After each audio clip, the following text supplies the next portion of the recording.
السلام عليكم. اخباركم يا جماعه؟ ان شاء الله بخير. النهارده هنعمل مع بعض الكفته المشويه على الفحم.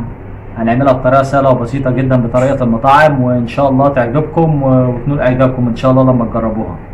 اول حاجه احنا معانا هنا المقادير. معانا نص كيلو لحمه. اللحمه تكون يا جماعه لازم يكون فيها نسبه دهن 20%، يعني 80% لحمه 20% نسبه دهن. فايدته ايه الدهن ده يا جماعه؟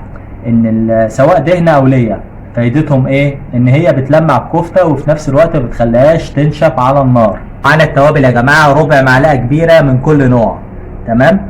جنزبيل، قرفه، زعتر، كمون، بابريكا، فلفل اسمر، ملح. ومعانا كمان رشه حبهان، رشه قرنفل، رشه جوز الطيب. هنبدأ دلوقتي يا جماعة. هنجيب الخلاط،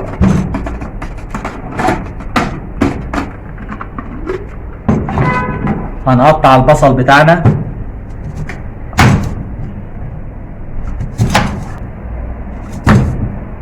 وهنحطه في الخلاط.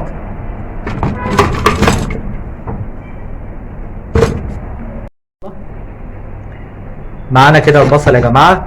هنضيف عليه شوية مية عشان الحركة بس تبقى سهلة في الخلاط، مش كتير. تمام؟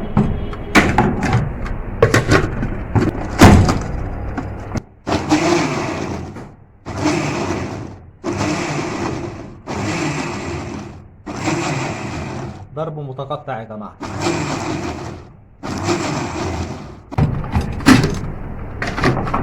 هنصفي البصل في مصفى يا جماعة في طبق عادية، عشان احنا محتاجين التفل ومش محتاجين المية.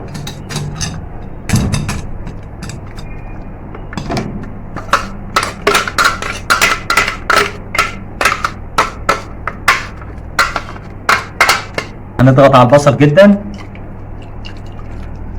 ننزل ميته بحيث الكفته تمسك معاك على السيخ وما تقعش منك على الفحم. لازم تصفي البصل كويس جدا، تضغط عليه كويس جدا، تصفيه من اي ميه فيه.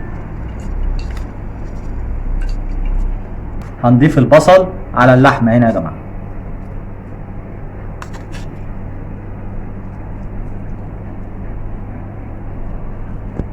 هنضيف بمعدل يعني معلقتين بصل، يكفي معلقتين بصل، مش محتاجين اكتر من كده. تمام؟ هنضيف دلوقتي التوابل مع بعض.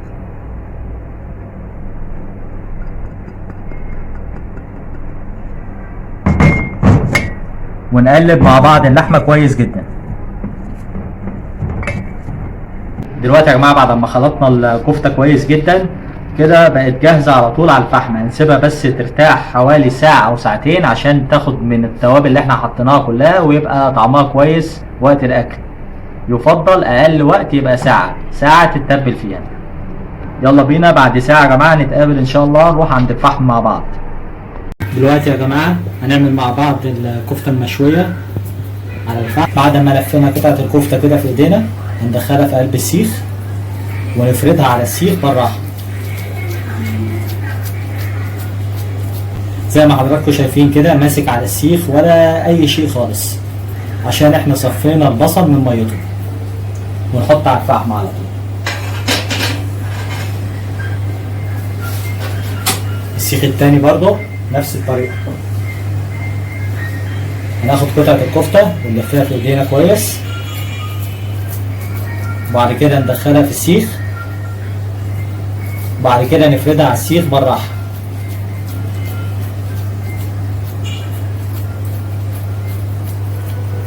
وتقفل من فوق وتقفل من تحت بصبعك الصغير، بحيث ايه ما تفكش خالص على الفحم.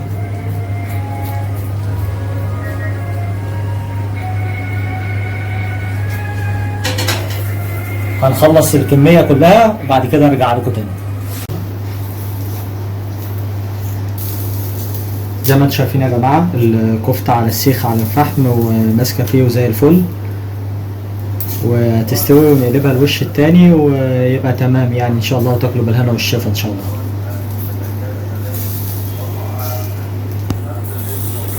هنجيب يا جماعه طماطم وهنقسمها نصين وهنحطها في قلب السيخ بالطريقه دي.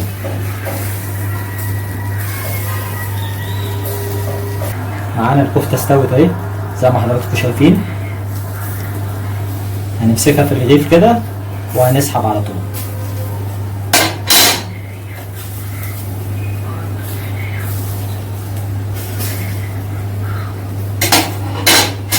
هنجيب بصل برضو يا جماعة وهنقطعه نصين وهندخله في قلب السيخ.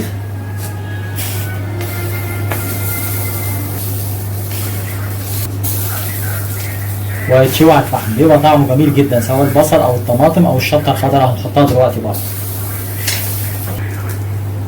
وده يا جماعة شطة خضراء وفلفل اخضر هنشويهم برضه على الفحم، بيبقى طعمهم جميل جدا.